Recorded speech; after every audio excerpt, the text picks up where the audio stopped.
Clarification by SPC also on a false media report. The abducted student in safe police custody. 31-year-old suspect 2 arrested. Thunder showers during the next 24 hours in many districts of the country. The death toll in Los Angeles wildfires have gone up to 24. Houses of 5 Sri Lankans also gutted. Hindu devotees prepare for Thai Pongal festival. Millions throng for the Kumbh Mela festival of this year in India.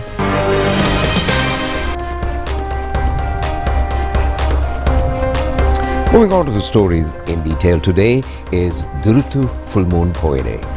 This day records many significant events in the history of Buddha Sasana. Numerous religious programs are being organized in Bihar areas throughout the island in connection with the Duru poya day. According to the historical records, it was on a day like today that the Lord Buddha had overcome with a group of Jatila Brahmanas named as Thumbi Jatila in Uruwela Danawa, and the Lord Buddha visited Lanka for the first time. The taming of the Yaksha clan and the construction of the historic Mayangana Dagaba by depositing the sacred hair relics of the Lord Buddha were also reported to have taken place on a Duru poya day. In addition, Lord Buddha's journey to visit the Rajagahanwara with 1,000 Arhats according to an invitation extended by the king Bimbisara also took place on a Duru poya day. Other significant incidents on a day include the approval of the ritual of extending merit and the Prince Sri Sangabo ascending to the crown at the Mayangana Chaitya. A number of special religious programs have been organized at the historic Mayangana Rajamaviharya today. Anuradhapura Jayasri Bodhi has been another sacred site where a huge number of devotees gathered for veneration. Our correspondent reported that the Atamasthana, including Ruan Valley Masaya, have been full of devotees today.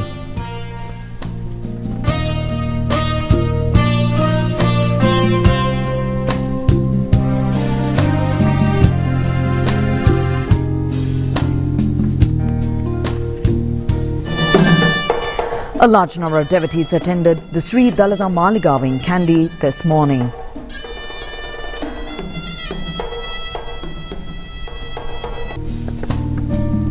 Sri Lanka Rupavahini Corporation broadcasted live the Duru Full Moon Poya Day Santhanavarsha religious program throughout the day from Sri Chandikarama Purana Mahavihara in Gampola. All the religious programs have been organized under the patronage of the chief incumbent, the Venerable Balangoda Samhita Thera, which included the Buddha Puja, Dhamma sermons, Dhamma discussions and pujas, including a number of other programs.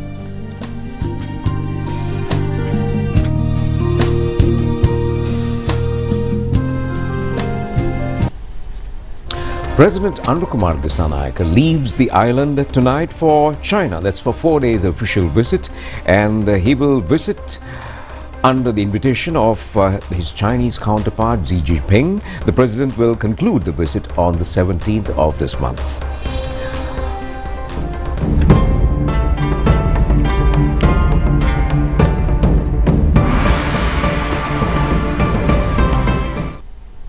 President Anukumar Dissanayake is to meet Chinese President Xi Jinping, Prime Minister Li Qiang and several other diplomatic officials. The president will also take part in several field visits aiming technical and agricultural development and eradication of poverty. He will have meetings with top-level Chinese businessmen as well. During the visit, several memorandums of understanding will be signed between the two states. This is the second state visit of President Anukumar Dissanayake after elected to presidency. This tour is considered as a move to further strengthen long-term relations between the two countries. It is expected to further strengthen the cooperation in economic, trade and investment sectors between the two countries.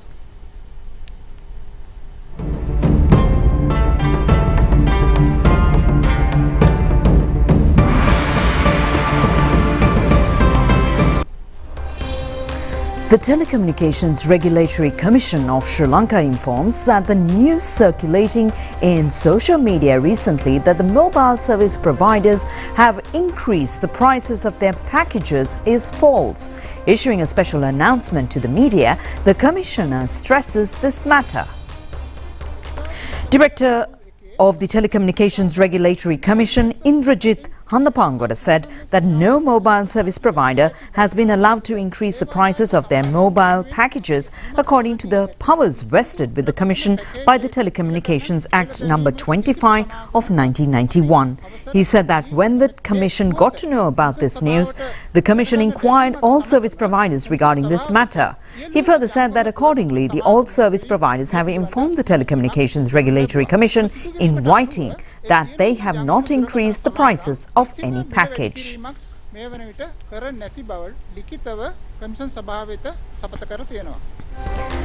Now on to a leading story. Police have been successful in taking into safe custody of the school female student who had been kidnapped in Daulagala area, Gampola. Well, the Ampara police, meantime, also arrested the suspect who kidnapped the student. Well, a group who arrived in a van kidnapped the student and when she was going to school with another student in Daulagala area in Gampola. Later on, the concerned van had been found abandoned in the Polonnaru area and the driver had been taken into custody yesterday. Mohammed Nazar, aged 31 years, who kidnapped the student, had asked for a ransom of 5 million rupees from her parents. The suspect had been taken into custody at the Ampara bus stand. The suspect kidnapper and the student were found in a bus on its way to Kandy from Ampara this morning. According to the police, the suspect had reached Valachene from Polonnaru with the student in a three-wheeler and had stayed in Ampara area yesterday. Information has been revealed that the suspect had been staying in the Ampara police division when data of his mobile phone was analyzed. The police added that they were able to take into their custody the student along with the suspect after enlightening the Ampara police station in this respect. The student had been later produced for a medical test as well, and our correspondent added that the steps were taken to present the kidnapped student and the suspect before the Gampola magistrate. Now, according to the Department of Meteorology, the rainy condition of the island would increase in several areas during the next 24 hours due to the activation of the northeastern monsoon. There is a possibility of intermittent thunder showers in the eastern and over provinces and Polonnaru, Matale, Nuwara and Hambantota districts. Kasun Pascual, the meteorologist on duty, Department of Meteorology, said that compared to yesterday, the rainy condition has been reduced today and there could be an increase in rain as compared with today's condition. He added that especially in eastern and over provinces and Polonnaru, Nuwara and Matale districts, intermittent thunder showers are expected. The same weather would prevail in the sea area from Batikalo to Hambantota via Pothuwil. He also said that in other sea areas around the island, intermittent or thunder showers could be expected at night. He further said that easterly winds could be observed in the sea areas around the island and the wind speed from Colombo to Manna via Puttalam and from Galle to Pothuwil via Hambantota would be increased from 50 to 55 kilometers per hour. Four sluice gates of the Lunugamvera reservoir were opened today due to continuous heavy rains in Hambantota area. A volume of 1,192 cubic feet per second is being released to Kirindioya by it. The Department of Irrigation informs the people resident around the Kirindioya to be on alert in this regard. Well, topping the world news these days is the California wildfires, and the wildfires have killed at least 24 people in what California Governor Gavin Newsom says could be the most devastating natural disaster in U.S. history, one that has destroyed thousands of homes and forced 100,000 people to evacuate. 3 wildfires are still raging in the Los Angeles area. The largest in Palisades fire is just 13% contained so far. Most schools in Los Angeles have reopened today as the district says that it is confident that it is safe for students to return to schools. It comes as weather forecasters are warning about strong winds which fueled the infernos last week are expected to pick up again. Firefighters in California are continuing to battle the 3 biggest fires that are still burning in areas across Los Angeles. Officials insist they are well prepared with almost 5,000 firefighters tackling the Palisades fire alone. The largest Palisades, which has burnt through more than 23,000 acres is 13% contained. The second biggest, Eton, has burnt through more than 14,000 acres and is 33% contained. And Hurst fire has grown to 799 acres and is 89% contained. The clearing of debris devastated in the wildfires in the Pacific Palico's area is in progress now. The head of the Los Angeles Fire Brigade says that at this media briefing that residents who are stationed at safe venues would now be permitted to go to their residences by Thursday. Houses of about 5 families of Sri Lankans have also been damaged due to the fire condition. According to reports, a house has been completely gutted down. Although no one is in danger, 4 members of the family have been able to get out of the house the moment the fire started, and their house and 3 motor vehicles have been completely reduced to ashes. Hindu devotees world over are now getting ready to celebrate Thai Pongal festival tomorrow in a grand manner. Tamil Hindu people in Sri Lanka also are very enthusiastic of getting ready to celebrate Thai Pongal.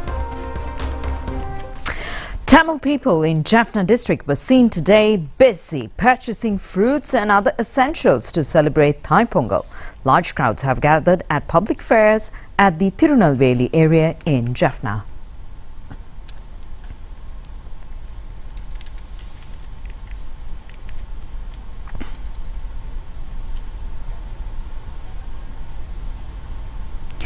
Tamil people in Kilinochchi as well are getting ready to celebrate this festival. Public market at the Kilinochchi town was full of people.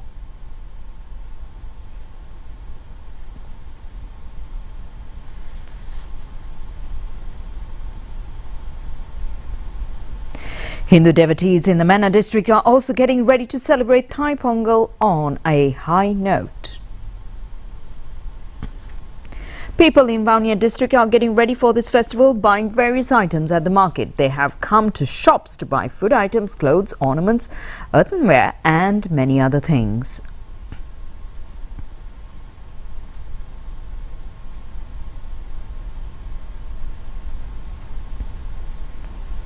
Wish worlds for you now from the Trincomalee district, where people are getting ready for this festival. There were many customers and all the shops in the Trincomalee town today.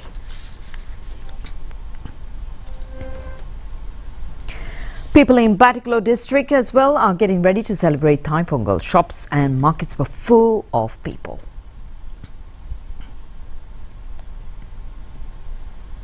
People in Ampara district are also getting ready for the festival with vigor. People in estate areas are also enthusiastically getting ready for Thai Pongal. A major town in upcountry Hatton was full of people today to purchase consumer items. Special bus service is in operation within the Nuwara district. Looking festive indeed right across the island. Moving on with more local stories, Minister Dr. Nalinda Jayatissa says that the government represents the security of all employees and to encourage them to take part in the process problems in the pharmaceutical field. He made these observations joining in an inspection tour at the State Pharmaceuticals Corporation office in Narayanpeta. Well, the duty of the State Pharmaceuticals Corporation is to engage in activities which contributes to the progress of the health service in this country, and at the same time providing safe, efficient and high quality pharmaceutical products and health services at a bearable price, along with developing the usage of general medicine. The minister also held a lengthy discussion with the chairman and the administrative authority in order to streamline the activities of the corporation, including transparency, and to make the vision of it a success. Instructions were also given by the Health Minister to the Administrative Authority regarding the supply network of pharmaceuticals and its present operations as well. He also gave instructions as to how future activities should be developed.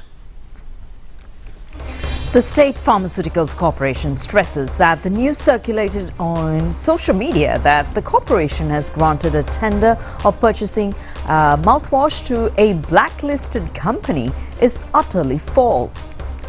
2 newspapers have reported a news stating that the corporation has given a tender to a blacklisted company to purchase the mouthwash titled chlorhexidine. The newspaper have also stated that an investigation should be carried out in this connection. Issuing a statement, the State Pharmaceuticals Corporation point out that the order regarding chlorhexidine 0.2 mouthwash is an item ordered by the Medical Supplies Division, which is being prepared for procurement. The relevant bidder is a registered supplier of the National Medicine Regulatory Authority. He has been declared as a supplier who was set to be defaulted by the Director Board of Corporation on the 29th of October 2024. Although it was initially decided to offer the tender to the controversial supplier, later the Director Board of the Corporation has identified the real situation of the supplier and the very tender board has cancelled the tender. The board further stated that another suitable bidder has been selected out of the bidders. Accordingly, this news is totally false. The State Pharmaceuticals Corporation also expresses its dissatisfaction towards this media report and legal measures will be taken against the culprits in the future. The Hajj agreement that provides opportunity for 3,500 Sri Lankan pilgrims for the Hajj pilgrimage was signed yesterday at the Asila Hotel in Jeddah in Saudi Arabia. Well, it was signed by Hajj Deputy Minister Abdul Fattah bin Sulaiman Mashhad and the Minister of Buddhisasana, Religious and Cultural Affairs, Dr. Hindu Sunil Senavi. Bilateral discussion was also held to increase the number of slots for Hajj pilgrims and facilities during the Hajj pilgrimage season. The Deputy Minister Sheikh Munir Mullafar and Sri Lankan Ambassador in Riyadh Amir Ajbad and several others also participated in this discussion. Now here's more local news in brief. Secretary to the Ministry of Health and Mass Media, Dr. Anil Jasinger, says that the ministry will never leave room for a shortage of medicines in the country. He made this comment following a tour made in Kandy area. He worshipped the Sri Dalada Maligawa and later met the Mahanayaka Theras of the Malvatta and Askiriya chapters. Secretary to the Ministry of Health and Mass Media, Dr. Anil Jasinger, said that if there is any shortage of medicine, it is surely caused as a result of the previous procurement procedures. He said that therefore such problems are being studied at present to prevent repetition. The new Wahalkada of the front arch of the historic Sri Khadragama Devalaya in Kandy was declared open today under the patronage of the Anunayaka of the Malvatta chapter, the Venerable Dr. Niyangoda Vijitha Thera, and the Anunayaka of the Askiriya chapter, the Venerable Vandruave Upali Thera. A foreigner who was about to drown at the Pulhena coastal belt in Mathura while bathing has been saved. 3 officials of the police lifeguard unit have saved him immediately. The foreigner has been identified as a 37-year-old Russian national. Oh, well, that's a look at local news. Stay with us. Foreign news is coming up next.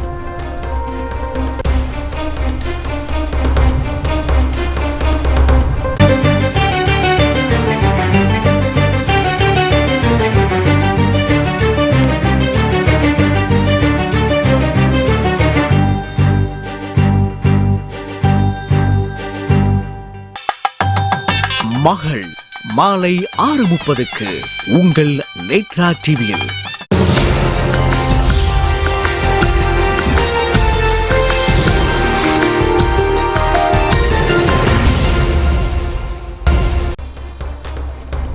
And we take a look at foreign news now.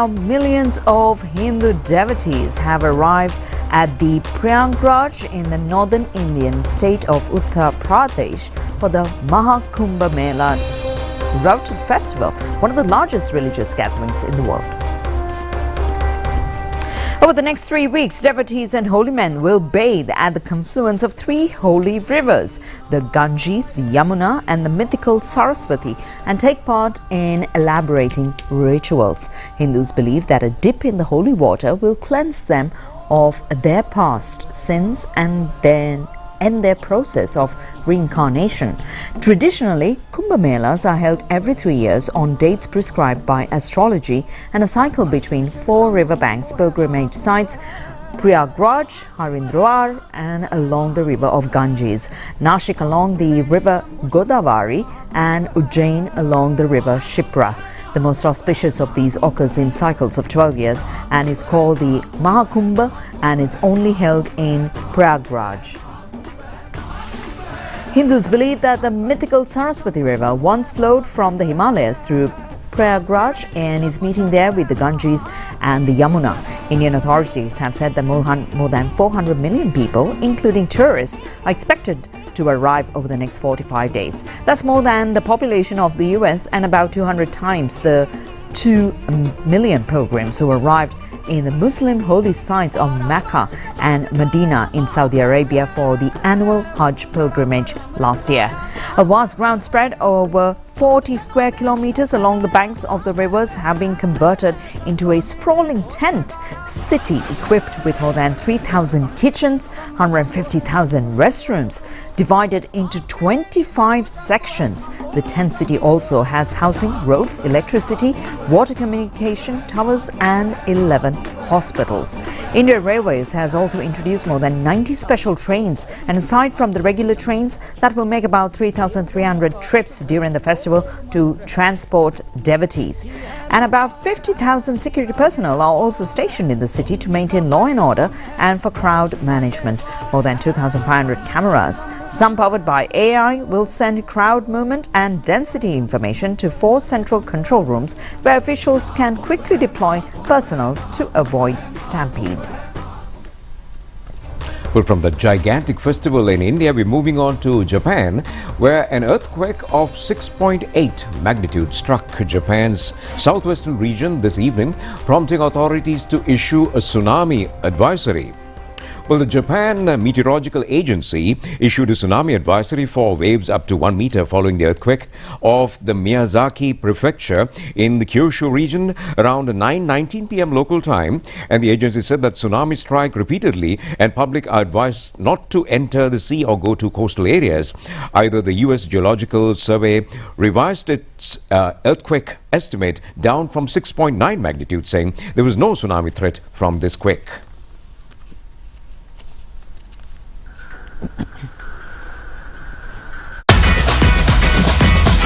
Terima Kutumi Santamai.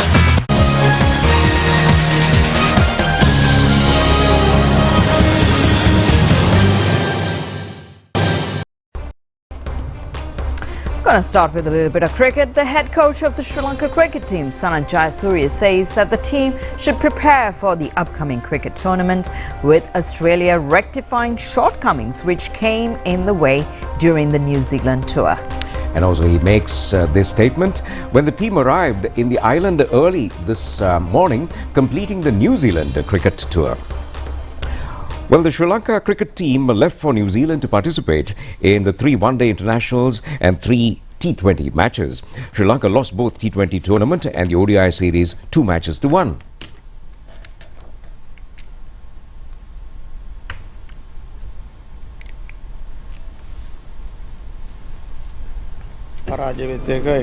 Sanat Jayasuriya, head coach of the team, said that not only won, the team could have easily won 2 matches. He added that the team regrets the loss and the tournament. He also said that the ODI series, the team played the final match very well, but in the first 2 matches, the Sri Lankan batsmen were not among the runs in the first 10 overs. He also pointed out that the team lost 5 wickets during the first 10 overs, and he further says that these shortcomings should not be repeated in the future matches, especially when the team travels abroad. Sanat Jayasuriya detailed the 2 test matches against Australia and said the preparations in training has to be started in a few days, and added that the players who are already in the island have started their training.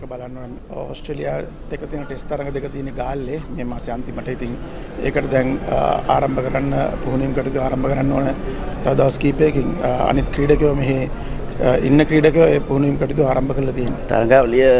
Well, Captain Charit Hasalanka says that the team could not finish the tournament according to their expectations, and said that the team goes into a tournament with the expectation of winning matches. He pointed out that there has been many positives in the tour apart from winning or losing matches. Charit Hasalanka says that the century by Kusal Janit Pereira is among positives, which was scored in the final T20 match. He also said that the team won the final one international and the team ended the tournament in a positive note. The CRNFC team was able to win the match played yesterday against the Air Force team in the Interclub League rugby tournament. This has been the 4th consecutive victory recorded by the team. The match was played at Ratmalani Air Force grounds and the CRNFC team players scored 12 points in the first half of the game and the Air Force was able to score only 6 points. In the second half, CRNFC players added further 15 points, whereas the number of points scored by the Air Force team in the same half has been 10. Accordingly, CRNFC were able to win the match for 27 points to 16. They scored their points in 2 goals, 2 tries and a penalty kick.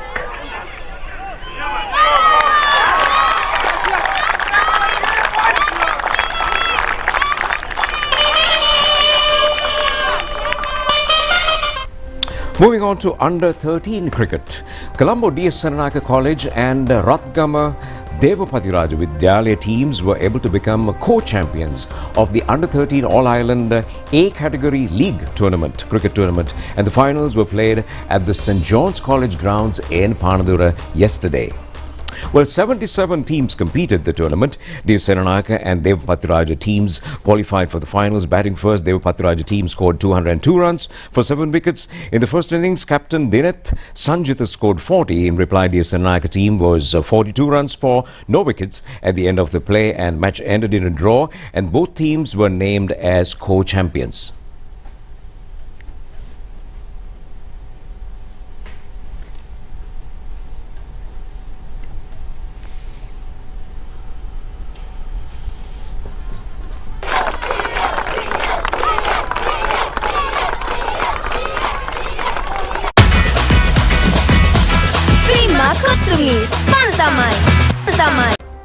That's it. That's a look at Rupavahini News for tonight. Together with Clifford Richards, I'm Sharma Screeners, wishing you a very pleasant evening. Wishing you all the very best and enjoy the rest of the programs. Good night.